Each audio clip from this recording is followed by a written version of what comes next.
કરીએ જૂનાગઢના સાંસદ રાજેશ ચુડાસમા કે જેમને જવાબ આપ્યો છે પૂંજા વંશે। થોડા દિવસ પહેલા રાજેશ ચુડાસમાએ વિરોધીઓને ખુલ્લેઆમ ધમકાવ્યા કે ભાજપ પાર્ટી હિસાબ કરે કે ન કરે, ચૂંટણીમાં જે લોકો મને નડ્યા તેમને હવે હું છોડવાનો નથી। એવામાં હવે પૂંજા વંશે રાજેશ ચુડાસમાને જવાબ આપ્યો કે જો કોંગ્રેસના હિસાબની વાત કહી હતી તો તમે કહો ત્યાં હું આવીશ, સમય અને જગ્યા તમે નક્કી કરો, કોણ ક્યાં છે એની ખબર પડે। મને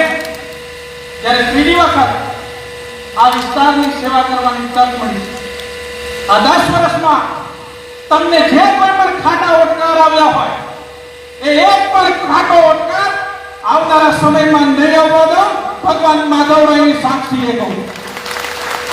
અને એ પણ કહું છું કે ભારતીય જનતા પાર્ટી હિસાબ કરે કે ના કરે, પણ હું આ 5 વર્ષમાં મને જે નડ્યા છે એમને મૂકવાનો નથી, એ પણ આ જાહેર મંચ પરથી કહું છું કે બીજેપીના આગેવાનોએ આ પ્રકારના નિવેદનો કરવા જોઈએ નહીં, પરંતુ જો એમણે નિવેદન જે કર્યું છે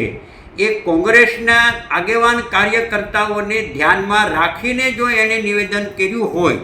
તો એમને હું સ્પષ્ટ કહેવા માગું છું ભાજપના આગેવાનોને કે આવનારા દિવસોમાં તમે જ્યાં નક્કી કરો, તમે જે સ્થળ સમય નક્કી કરો એ સમયે જાહેરની અંદર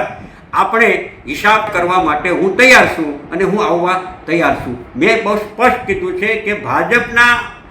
આગેવાન એટલે સંસદ સભ્ય દ્વારા જે કહેવામાં આવ્યું છે એ કોંગ્રેસના કાર્યકર્તા કે આગેવાનોને ધ્યાનમાં રાખીને જો હિસાબ કરવાની વાત કરી હોય તો